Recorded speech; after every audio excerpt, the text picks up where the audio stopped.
তো তুমি যদি ইমানদার হতে পারো, ইমানদার হইলে তোমার কাছে আজরাইল আসবে, আয়সা ঘরের দরজার মধ্যে আজরাইলে তোমারে সালাম দিব। জোরে জোরে কি আল্লাহু আকবার বলা যাবে না? যুবক, আজরাইল আয়সা তোমারে সালাম দিয়া বলবে, আল্লাহ আমারে পাঠাইছে আপনার হায়াতের জিন্দেগি শেষ দিকে, এখন আপনার রূহটা নিয়ে যাবো। ইমানদার বলবে, আজরাইল আর দেরি করো না, তাড়াতাড়ি আমার রূহটারে লইয়া যাও, আমার এই দুনিয়া ভালো লাগে না গো। আর দুনিয়া সিজনুল মুমিনিন, দুনিয়াটা হলো মুমিনের জন্য জেলখানা। বেঈমানরা মনে করে এই দুনিয়াটা হলো একমাত্র বালাখানা। ইমানদার ডাক দিয়া বলবে, ও আজরাইল, আমার রূহটারে তাড়াতাড়ি লইয়া যাও, এই দুনিয়ায় আমার ভালো লাগে না। এবার ইমানদারকে আজরাইল বলবে, ঠিক আছে আপনি প্রস্তুতি নেন। এবার আজরাইল বলবে, তোমার রূহটার আমি মুখ দিয়া নিতেছি। ইমানদার বলবে, এই মুখ দিয়া রূহ নিতে দিব না, কারণ এই জবান দিয়ে আমি আল্লাহর জিকির করেছি, তাইলে তোমার রূহটা আমি কান দিয়া নিয়ে যাব। ইমানদার বলবে, না, কান দিয়া নিতে দিব না, এই কান দিয়ে আমি আল্লাহর জিকির শুনেছি। আজরাইল বলবে, ও ইমানদার, তোমার চোখ দিয়া রূহ নিয়ে যাবো। ইমানদার বলবে, না না না না, এই চোখ দিয়ে আমার আল্লাহর কুদরত দেখে দেখে আমি আল্লাহর গবেষণা করেছি, এই চোখ দিয়ে রূহ নিতে দিব না। আল্লাহ ডাক দিয়া বলবে, আজরাইল।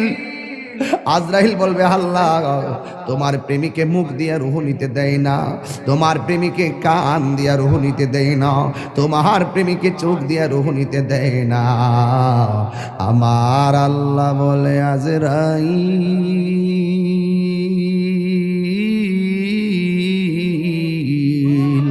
ও আজরাইল, আমার বন্ধুর রূহটা যদি নিবা, আমার ইমানদার বান্দার রূহ যদি নিবা, তাইলে তোমার হাতের তালুর মধ্যে আমি আল্লাহর নামটা লেখো,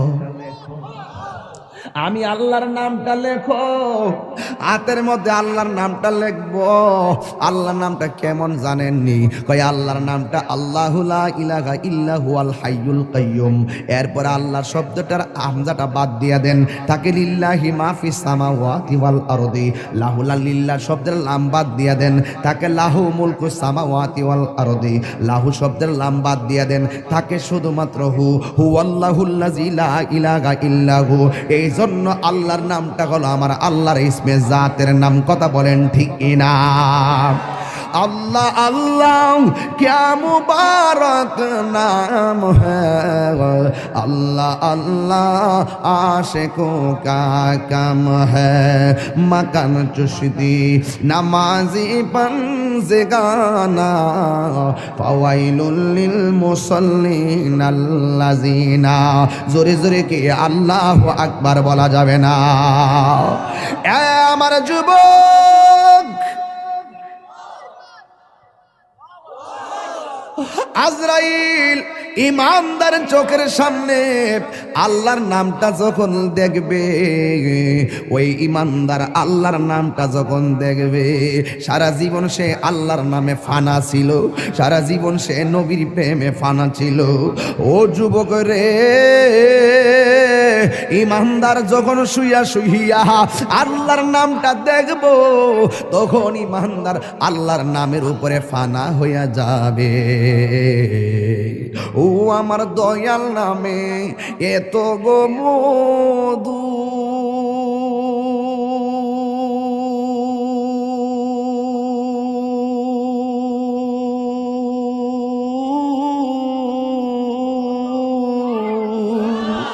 ভোরে আমরা রে কয়রাছে এ জাদু গো, ওরে দেখা দিয়া কুলে নিয়া, দেখা দিয়া কুলে নিয়া, নিবা মনের বেদনা, আমার মন হইয়াছের দেওয়ানা, আমার দয়াল নামে দয়াল নামে এত মধু খাইলে মধু ফুরায় না আমার মন গো ইয়াসের দেওয়া আরে তোমারে পাইবার হায়াসি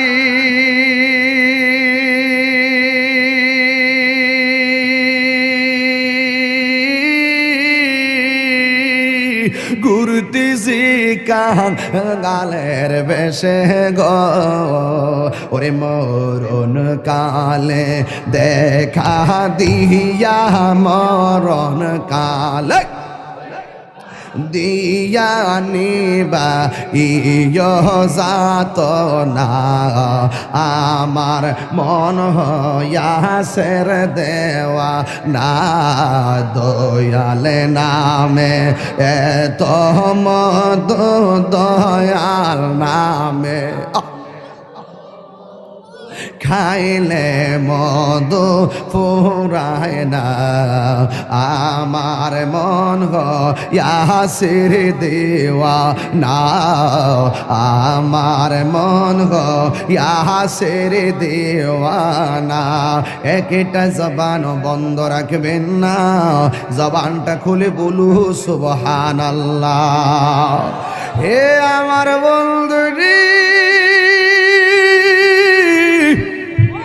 ও বাড়িওয়ালার বন্ধুরা ও আমার মইনদের বন্ধুরা ও আমার সাজদাপুরের বাবা কুস্তির বাবা বুড্ডার বাবা যত জায়গা থেকে আসছে রে বাবা ও মল্লেশ্বরের বাবা আমার আল্লাহ বলে আজরাইল তোমার হাতের তালুর মধ্যে আমি আল্লাহর নামটা লেখো আল্লাহর নামটা দেখে ইমানদার আল্লাহর নামে ফানা হইয়া যাবে এই সুযোগে আজরাইলে ইমানদারের রুহটার সার্জারি কইরা লইয়া যাইব ইমারে বাবা ছোট বাচ্চা মায়ের স্তন থেকে দুধ পান কইরা যেমনে ঘুমায়া গেলে টের পায় না ইমানদার বাড়ি ওরা ভাঙ্গা ঘরে এমন ভাবে ঘুমায়া যাইব যারা পরিমাণ কোনো টের পাবে না আর জোরে জোরে কন্যা আল্লাহু আকবার এই জন্য আমার যুবক আল্লাহ কয় মাটি থেকে তোরে বানাইলাম এই মাটিতেই তোরে দাফন করা হবে আপনি চলে গেলেন আপনাকে বড়ই পাতার গরম জল দিয়া গোসল করাইতেছে কেহ লইল আতর লোবান কেহ লইল জল আমি কি দিয়া বুঝাইতাম আম পাতা জাম পাতা বড়ই পাতার কোনো অভাব নাই কোনো পাতা দিয়া বড়ই কোনো পাতা দিয়া গরম জল করে না বড়ই পাতার পানি দিয়া কেন গরম জলটা করে আম পাতা কি দোষ করলো জাম পাতা কি দোষ করলো বড়ই পাতা দিয়া কেন গরম জল করা হয় এই কথা দিয়ে কোনো মৌলবি কয় না লাল কাপড় নীল কাপড় হলুদ কাপড় কত কাপড় দেখলাম কবরের কাপড়টা কেন ভাইজান সাদা এই সাদা দিয়া কেন দাফন করা হয় এই কথা দিয়ে পৃথিবীর কোনো মৌলবি কয় না রে এ আমার যুবক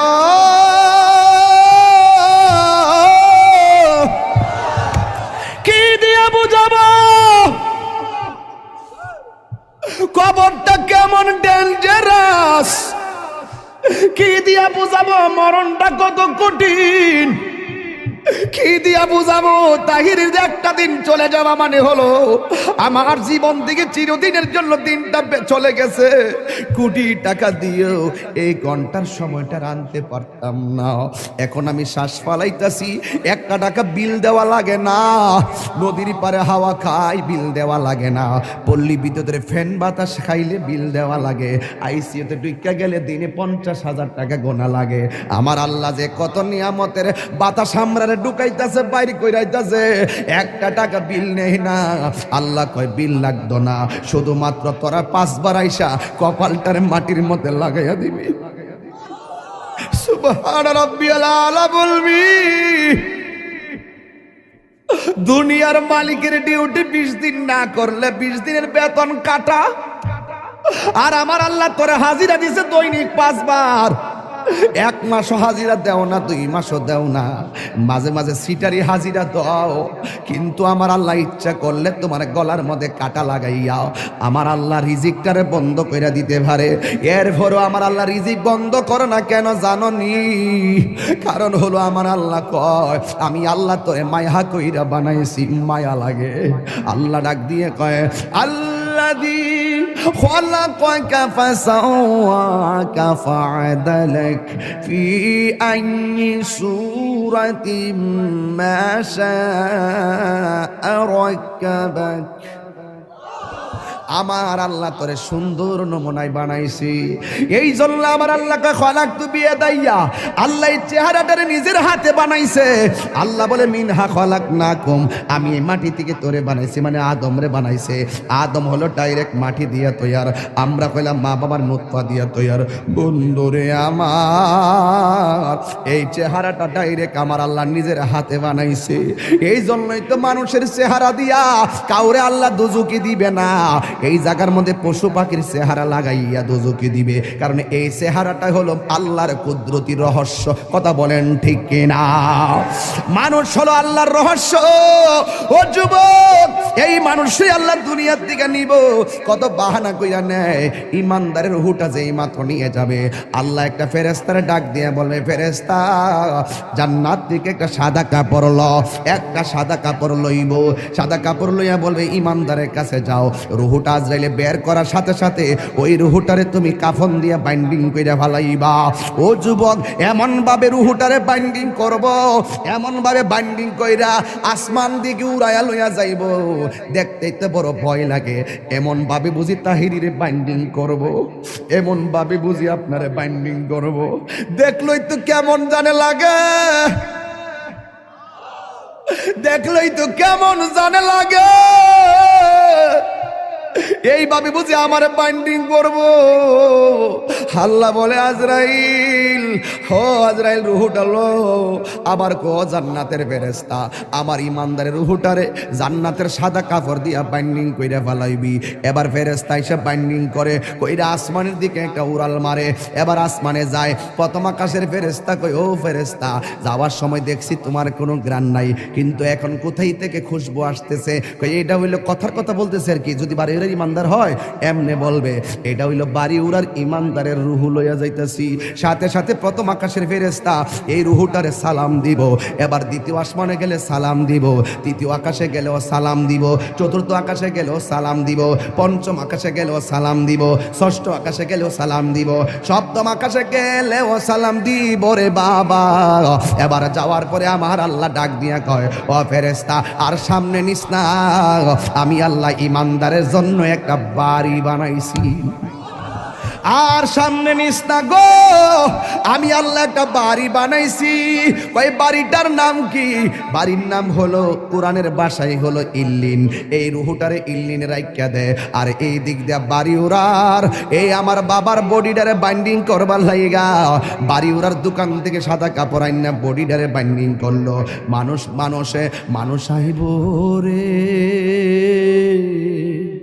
এক নজর দকিতে, মানুষ আইব রে। বিষয়টা দিছেন খুব কঠিন। মানুষ আইব রে এক নজর দেখিতে, মানুষ আইব রে। দেহ কাচার অচিন পাখি, দেহ কাচার ও চিন পাখি, উইরা যেদিন যাইব রে এক নজর দেখিতে, মানুষ আইব রে। এইভাবে আপনার বডিটারে দেখবার লাগে কত মানুষ আইব, আয়া দৌড়ায় দৌড়ে আবার যাইব গা, কয় বাজার আছে আমার কাজ আছে, কয়া কয়া দৌড়ায় দৌড়ে যাইব গা। কিসের তোর বন্ধু? ফেসবুকের বন্ধু। এই বন্ধু তোরে দেখার জন্য একটা মিনিটের জন্য আইব, আয়া কোন রকম দেখে আবার বন্ধু তোরে ফালাইয়া যাইব গা। কিসের তোমার বন্ধু? কয়েকটা মিনিটের জন্য জানাজার ময়দানে চলে যাইব, ভালো করে মাটিও দিবে না, কয়ে ক্রিকেট খেলা আছে, এই কথা বইলা বন্ধু চলে যাবে। তার মানে বোঝা গেল এই দুনিয়ার বন্ধু তোমার কবরের আপন না, যিনি কবরে আপন হবে তিনি আছে শাহে মদিনা। কথা বলেন ঠিক কিনা? হাত তুলে বলো ঠিক কিনা বলো।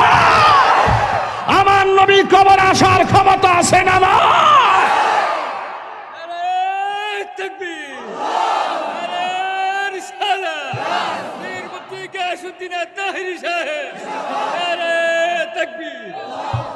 আল্লাহু আকবার বলেন।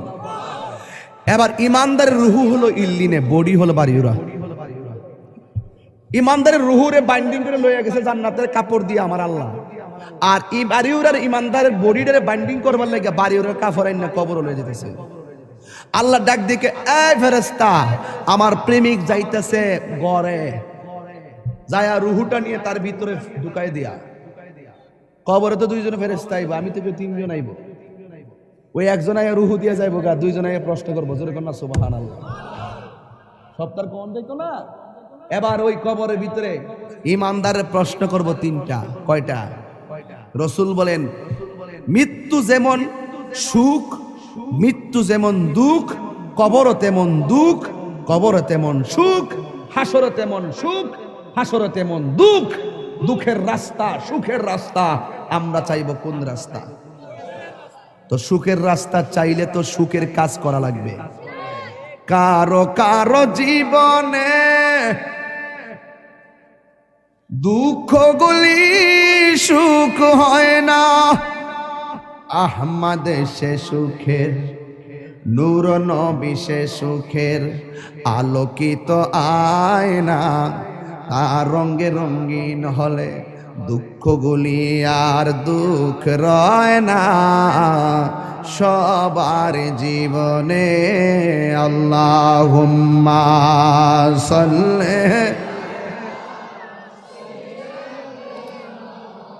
মাওলানা মুহাম্মদ ওয়া আলা আলি সাইয়্যিদিনা।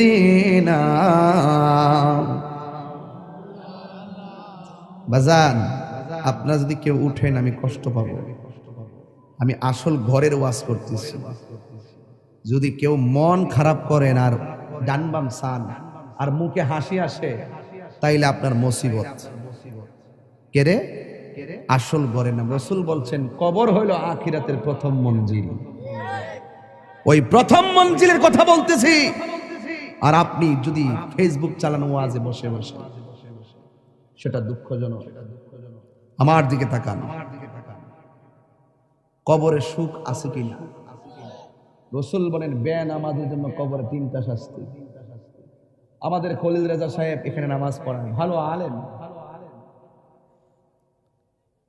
আমার বড় কষ্ট হয়, আল্লাহ রাসূল এই কথাটাই বলছিলেন, মসজিদে যখন জামাত হয়, আমি যখন দেখি কেউ ঘরে বসা, আমার মনে চায় তার ঘরটারে আমি আগুন দিয়ে জ্বালাই দিই।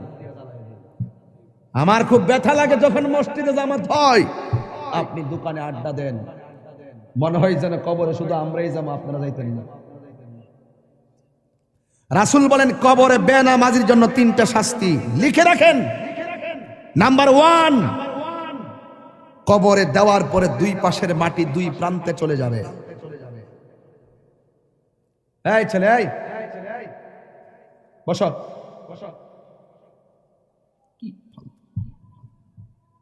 এই ছেলেরা, কবরে বেনামাজের জন্য কয়টা শাস্তি বলছি?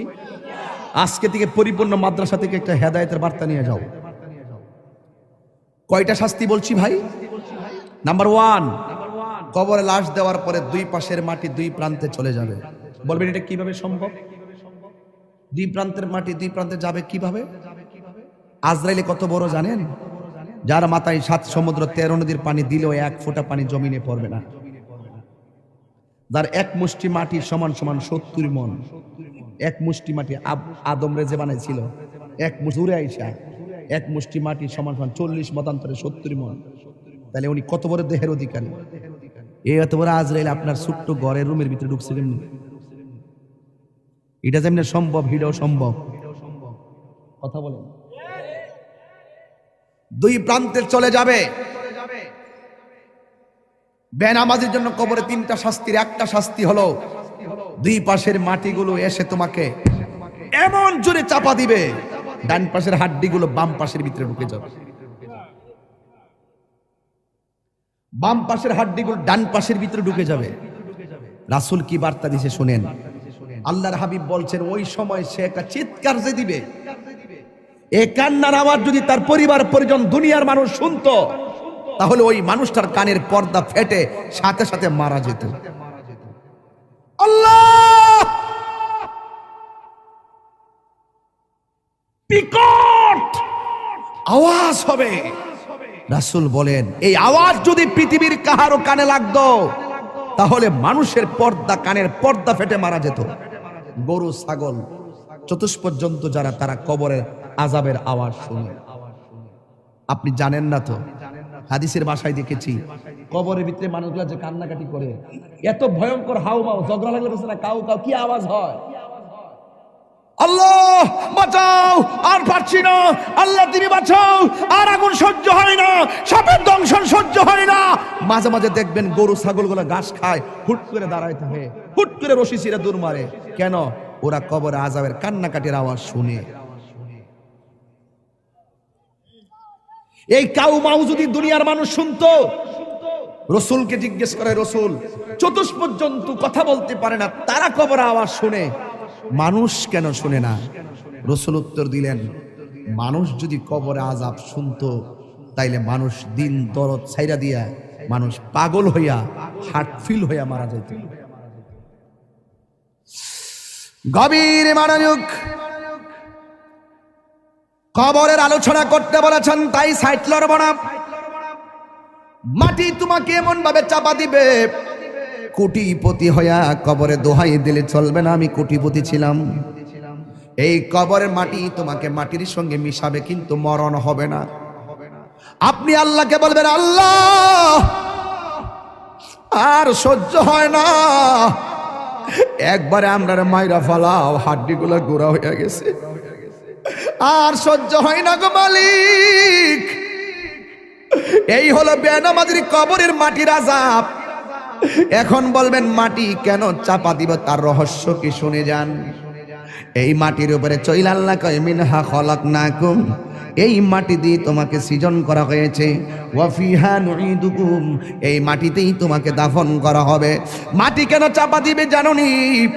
এই মাটির উপরে চলে চলে তুমি আল্লাহর সঙ্গে নাফরমানি করেছো, এই জন্য মাটি তোমাকে চাপা দিয়ে মাটি প্রতিশোধ নিবে।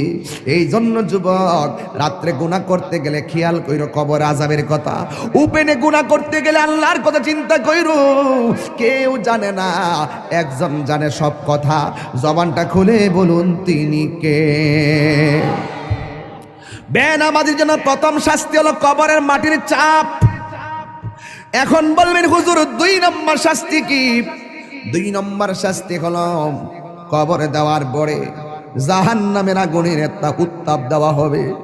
এই উত্তাপটা দুনিয়ার আগুনের 70 গুণ বেশি তাপ হবে। আল্লাহরে বলবা, আল্লাহ আর সহ্য হয় না, বাঁচাও। কিন্তু ওই জায়গার মধ্যে আগুন নিভাবার কোনো ফায়ার সার্ভিস নাই। এই মুহূর্তে তাহিরের উপরে যদি আক্রমণ আসে, কিছু লোক হলেও আপনারা আমার পক্ষে কথা বলবেন। খলিল সাহেবের উপরে আক্রমণ আসলে কিছু লোক হলেও আপনারা কথা বলবেন। বাড়ি ওরা যদি, একটা বংশের নাম কোনচান দিয়ে চেয়ারম্যান সাহেব, চেয়ারম্যান সাহেবের বাড়িতে যদি আগুন লাগে, বা আমার বাড়িতে আগুন লাগলে পাশের বাড়ির মানুষকে আগুন নিভাতে যাবে না ভাই? যাবে না? যাবে না?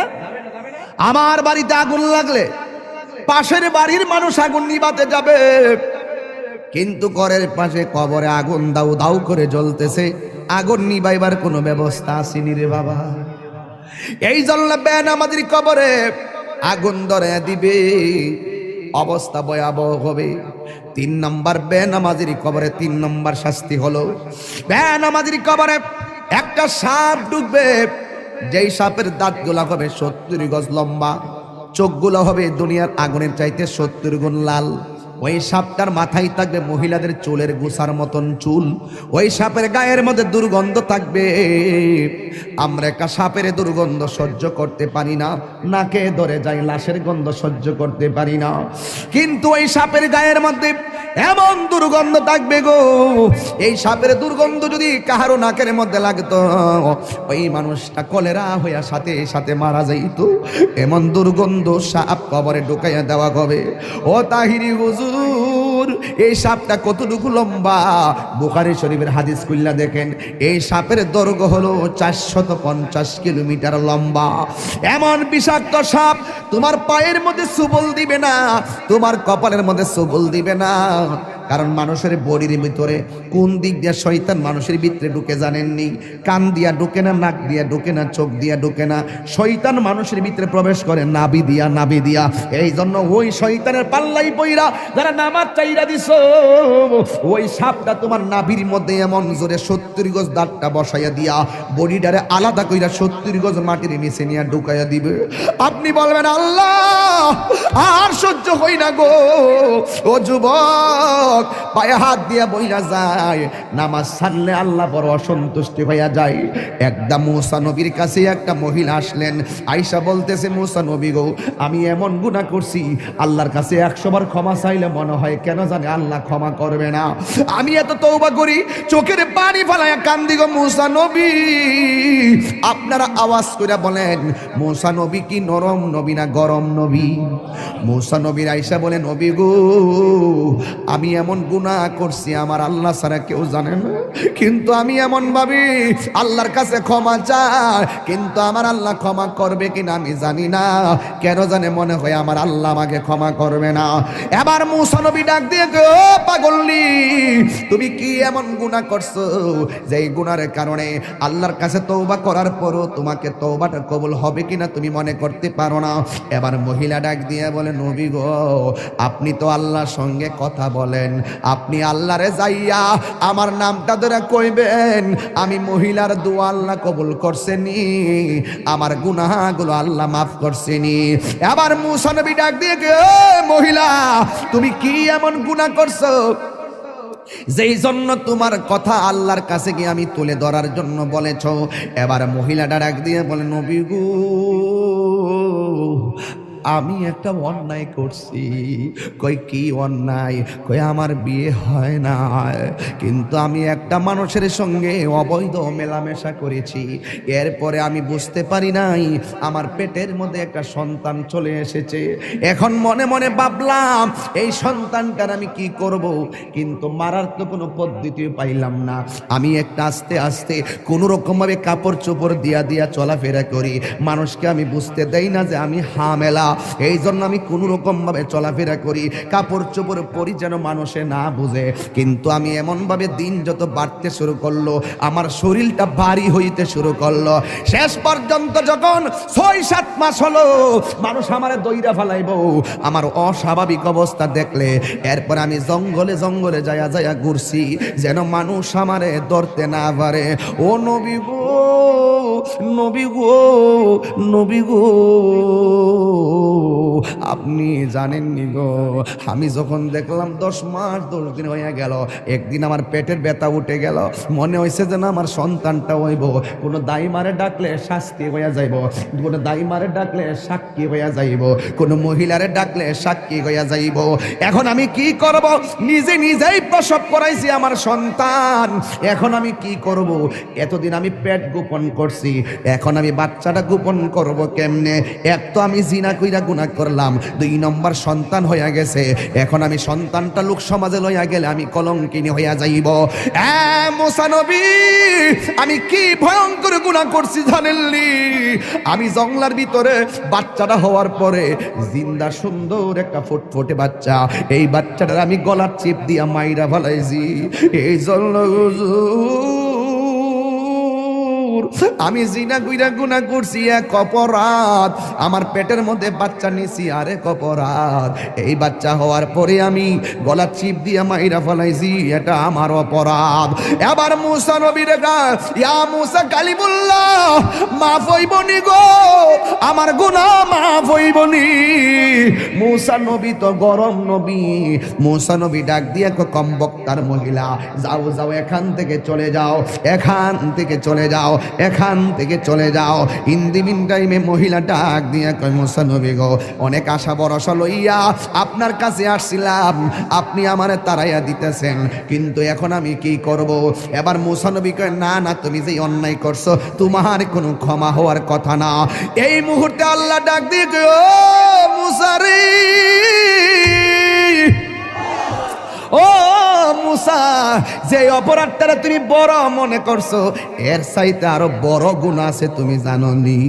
যেই গুনাহ করলে আমি আল্লাহ এর চাইতে আরো বেশি অসন্তুষ্টি হইয়া যায়। কয় কি? কয় যারা ইচ্ছা করে নামাজ চাইরা দে ওই বান্দার উপরে আমি আল্লাহ এর চাইতে বেশি বেজার হইয়া যায়। এই জন্য যুবক, কবরের শাস্তি বড় ভয়ঙ্কর। নামাজের শাস্তি তিনটা। এক নম্বর কবরটা হয়ে যাবে সংকুচিত, দুই নম্বর কবরে সাপ আসবে, তিন নম্বর কবরে আগুন ধরাইয়া দেওয়া হবে। যদি তুমি ইমানদার হইতে পারো তাইলে তোমার কবরের মধ্যে আবার তিনটা শান্তি। এক নম্বর হইল তোমার কবরের ভিতরে আমার আল্লাহ জান্নাতের বিছানাটা পাঠাইয়া দিবে। দুই নম্বর হলো এই কবরে শোয়ার পরে ডান দিকে তুমি তাকাইলে একটা নূরের বাতি দেখতে পারবা। তুমি জিজ্ঞেস করবা ও নূরের বাতি, তুমি কোথায় থেকে আমার কবরে আলো দাও? কয় আমারে চিনো না, আমি হইলাম দুনিয়ার তোমার 5 ওয়াক্ত নামাজ আর নেক আমল। এবার ইমানদার বাম পাশে তাকাবে, তাকাইয়া দেখবে আর একটা নূরের বাতি দেখা যায়। ইমানদার বলে তুমি কে গো? কয় আমারে চিনো না, আমি হইলাম সেই আলো, আমার আল্লাহ আমারে পাঠাইছে। আমি সূর্যের আলো না, আমি চাঁদের কোনো আলো না। তুমি যে দুনিয়ায় কোরআন তেলাওয়াত করেছো, তোমার কোরআন তেলাওয়াতটা আমি আল্লাহ রাব্বুল আলামিন, আমি তেলাওয়াতটাকে আমার আল্লাহ তোমার কবরের ভিতরে আলো বানায়া পাঠাইছে, তোমার কবরের অন্ধকার দূর করে দেওয়ার জন্য। জোরে জোরে কি আল্লাহু আকবার বলা যাবে না? তার মানে প্রমাণ হয়ে গেল মৃত্যু যেমন দুঃখ আছে, মৃত্যু যেমন সুখ আছে, কবরও তেমন সুখ আছে, কবরও তোমার দুঃখ আছে। এই কবর থেকে তুমি একটা ময়দানে উঠবা, ওই ময়দানটার নাম হলো হাসরের ময়দান। জোরে জোরে কি আল্লাহু আকবার বলা যাবে না? ওই ময়দানে তুমি এমনি উঠবা না, উলঙ্গ অবস্থায় উঠতে হবে। আয়েশা সিদ্দিকা ডাক দিয়ে কয় ইয়া রাসূলুল্লাহ, একটা আওয়াজ দিবেন যে আওয়াজটা মাহফিল আজকে হয় নাই। ইয়া রাসূল আল্লাহ নবী গো,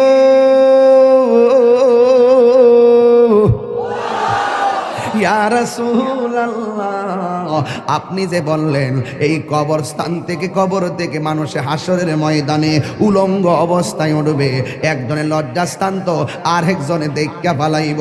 ইয়া রাসূলুল্লাহ নবী, একজনে লজ্জাস্থান তো আরেকজন দেখা পালাইব। আমার নবী বলে আয়েশা, ও আয়েশা রে, একজন আরেকজনে লজ্জাস্থান দেখবো তো দূরের কথা, কবর থেকে ওঠার সময় কাটটা ভাঙ্গা হাসরের ময়দানে উঠবো, 8 বিঘা উপরে সূর্য থাকবো, কেউ কাহার দিকে তাকাইতে পারবে না। বন্ধুরে আমার, ও বাড়ি ওনার বাবারা, ওই হাসরের ময়দানে আমার নবী বলেন এই পৃথিবীতে একজন পয়গম্বর এই হাসরের ময়দানে সর্বপ্রথম জান্নাতি কাপড় পরে উঠবে, ওই তিনির নাম হলো রাহমাতাল লিল আলামিন। আর জোরে জোরে কন্যা আল্লাহু আকবার। এই জন্য যুবক ভাইয়েরা আমার, আল্লাহ রাব্বুল আলামিন কুরআনুল কারীমের মধ্যে সুন্দর করে ইরশাদ করেছেন কুল্লু মান আলাইহা ফান, এই পৃথিবী সব ধ্বংস হয়ে যাবে। ওয়াজহু রাব্বিকা যুল জালালি ওয়াল ইকরাম, যিনি ছিলেন তিনি আছেন তিনি থাকবেন, সেই মনিবের নাম আল্লাহ। তিনি হাসরের ময়দানে বলবেন লিমানিল মুলকুল ইয়াউম, আজকে রাজত্ব কার? ওই দিন আমার আল্লাহ রাজত্ব প্রকাশ পাবে ভালো কইরাই। ওই দিন আমার আল্লাহ দুইটা রং ধারণ করবে, একটা রং হলো কাহার, আর একটা হলো রহিম। কাহার যখন হবে আল্লাহর সামনে আদম নবী কথা বলতে পারবে না, ইব্রাহিম নবী কথা বলতে পারবে না, কিন্তু আমার আল্লাহ কাহার হবে। হাসরের ময়দানে মানুষ আল্লাহর কাছে বড় পেরেশানি দেখাবে, আল্লাহর ডাক দিয়ে বলবে আল্লাহ, ও আল্লাহ, আজকের দিন কোন দিন? কারণ আমার নবী বলেছেন হাসরের ময়দানে কেউ থাকবে গিরা পানিতে, কেউ থাকবে হাঁটু পানিতে, কেউ থাকবে কোমর পানিতে, কেউ থাকবে গিরা পানিতে। এই পানিগুলা কিন্তু মেঘনা নদীর পানি না, এই পানিগুলা হলো নিজের গামের পানি। যার গুনাহ যেমন তার শরীরতে ঘাম ঝরবে তেমন। এই গরম পানি কেমন জানেননি? দুনিয়ার আগুনের চাইতে 70 গুণ গরম থাকবে সেই পানি। ওই পানিতে যখন আপনার পা থাকবে, হাড্ডি থেকে গোশতগুলো আলাদা খুলে গিয়ে আপনি কঙ্কাল হয়ে যাবেন। ওই কঠিন মুসিবতের সময় আপনার হাড্ডির মধ্য থেকে গোশত আলাদা হয়ে যাবে। আপনি আল্লাহরে বলবেন, আল্লাহ, আল্লাহ গো, আল্লাহ গো। এই দুনিয়ায় বিপদে পড়লে কত মানুষ তোরে সহযোগিতা করে, কিন্তু হাসরের ময়দানে কেউ কাউকে চাইবে না। আমার আল্লাহ জবানটারে বন্ধ কইরা আল্লাহ ওই হাতের সাক্ষী হাত দিবে, পায়ের সাক্ষী পা দিবে। কিছু কিছু মানুষ আমলনামা নেওয়ার জন্য পাগল হয়ে যাবে। আল্লাহ, এই আযাব আর সহ্য হয় না, তাড়াতাড়ি ওই তো জান্নাত দাও নাইলে জাহান্নাম দাও, তাড়াতাড়ি আমরা আমলনামা দাও। আল্লাহ বলবে, ও ফেরেশতা, এ যখন তাড়াতাড়ি করে তার হাতটারে পেটের ভিতরে ঢুকাই দে। এবার বাম হাতটার পেটের ভিতরে ঢুকাইয়া এই হাতটারে পিছন দিক দিয়ে বাইর করবে। ওই বান্দা বলবে, আল্লাহ, তোমার কাছে আমলনামা চাইছি, তুমি কেন হাতটার পেটের ভিতরে এত কষ্ট করে ঢুকাইয়া দিলা? আমার তো নারী বুড়ি ছিঁড়া গেছে, এই হাতটারে পিছন দিক দিয়ে বাইর করলা। আল্লাহ বলবে, তুই না আমলনামা চাইছস, তাহলে পিছন দিক দিয়ে তাকায়া দেখ। এবার ডাক দিয়ে বলবে, আল্লাহ, আমি তো তাকাইতাম পারি না, পিছনে কি দিছো আমি তো দেখি না। আল্লাহ বলবে, ও ফেরেশতারা, ও কি আমলনামা দেখতে চায়? গাটটারে ভাঙ্গা দে। এবার গাটটা ভাঙ্গা পিছন দিক দিয়ে ফিরাইয়া দিব, তাকাইয়া দেখবো তার হাতের মধ্যে জাহান্নামের টিকিট। হায় রে, অনেক মানুষ আল্লাহর কাছে হাসরের মাঠে পানি চাইব, আল্লাহরে কইব, আল্লাহ, পানি পান করমু, পানি। আল্লাহ বলবে, নাফরমানদের জন্য জাহান্নামের নিচ থেকে পুষ তুল, পুষ তুইলা দে পানি পান করার জন্য। জাহান্নামের নিচ থেকে পুষ তুলে দেওয়া হবে। ওই পুষগুলো তারা খাইতে থাকবে, সাথে সাথে জিহ্বাটা গলে পড়ে যাবে। আবার খাবার চাইবে, জাক্কুম নামক ফল দেওয়া হবে, গলার মধ্যে যাইয়া আগুনের কুণ্ডলিপি হয়ে যাবে। আল্লাহরে ডাক দিয়া বলবো, আল্লাহ, তোমারে কইছি একটু পানি দাও, এমন পানি দিলা। আবার কিছু বান্দা বলবে, আল্লাহ, আমার আরো পানি দাও। আল্লাহ বলবে, এই বান্দাগুলারে ওই পানিটা পান করাইয়া দে, যে এই পানি এক ফোঁটা পান করলে জীবনেও আর পানি তৃষ্ণা লাগবে না। এবার তাদেরকে হাউজে কাউসারে পানি পান করানো হবে। ওই বান্দারা বলবে, আল্লাহ, আমরাও তোমার বান্দা, তারাও তোমার বান্দা, তারাও তুমি আমরা তোমার রব জানি, তারাও তোমার রব জানছে। আল্লাহ, আমরা পাইলাম জাহান্নামের পুজোরে পানি, ওরা কেন পাইলো হাউজে কাউসারের পানি? আল্লাহ বলবে, ওরা কারা জানোসনি? এরা হইল আমার ওই সমস্ত বান্দা যারা দুনিয়ায় সেহরির টাইমে সেহরি খাইছে, সারাটা দিন গলাটা শুকাইয়া গেছে, এরপরও পানি পান করে নাই। দুপুর বেলা পেটের ক্ষুধা চৌচির হইয়া গেছি, এরপর পানি পান করে নাই, ভাত খায় না। এরা হলো আমার রোজাদার বান্দা, এরা আমার সন্তুষ্টির জন্য খাবার বিলাইয়া দিছে, এরপরও খাবার খায় নাই। এদেরকে আমি আল্লাহ হাউজে কাউসারে পানি পান করাইতেছি। এই জন্য যুবক, আমার হাসরের ময়দানে দুইটা সুখ, দুইটা দিক আছে, একটা হলো সুখের আর একটা হলো দুঃখের। তুমি আমি সবাই হাসরের ময়দানে কাঁদবো। কিছু কিছু ছেলেরা, কিছু কিছু মানুষ তাকাইয়া দেখবে হাসরের ময়দানে কিছু কিছু মানুষের গায়ের মধ্যে আগুনের শিকল লাগানো হবে। নবী ডাক দিয়া বলবে, আল্লাহ, এই সমস্ত বান্দাগুলোকে, আল্লাহ বলবে, এরা কারা জানেননি? যারা দুনিয়াতে মা বাবার মনে কষ্ট দিয়েছে, এইগুলা হলো সেই সমস্ত বান্দা। ও আমার যুবকেরা দল, মনে করতেছ মা বাপরে কষ্ট দিয়া বুঝি তোমরা বুঝি কবরে যায়া সুখ পাইবা, মা বাপরে দুঃখ দিয়া বুঝি কবরে যায়া সুখ পাইবা? না রে না, হাসরের ময়দানে ওই মা বাবার যারা কষ্ট দিব তাদের গায়ের মধ্যে আগুনের শিকল লাগাইয়া দিব। এই লাগাইয়া দেওয়ার কারণে হাড্ডিগুলা মজ্জা পর্যন্ত ঢুকে যাবে। এই জন্য বাড়ি উড়ার বাবা, আমার পূর্বের আলোচক এই দিকে খেয়াল করে কথা বইলা গেছে, এরপর হাসরের ময়দানে চিত্র তুলে ধরলাম, সবার মুখের মধ্যে শুধু নাফসি নাফসি থাকবে, শুধুমাত্র নাফসি নাফসি। আদম নবী বলবে নাফসি নাফসি, ঈসা নবী বলবে নাফসি নাফসি, ইব্রাহিম নবী বলবে নাফসি নাফসি, সব নাফসি নাফসি। যুবক, ওই কঠিন মুসিবতে আল্লাহর ছায়া বিনে কোনো ছায়া থাকবে না। ওই কঠিন মুসিবতে আমার আল্লাহ 7 শ্রেণীর মানুষকে আরশে আজিমের নিচে ছায়া দান করবে।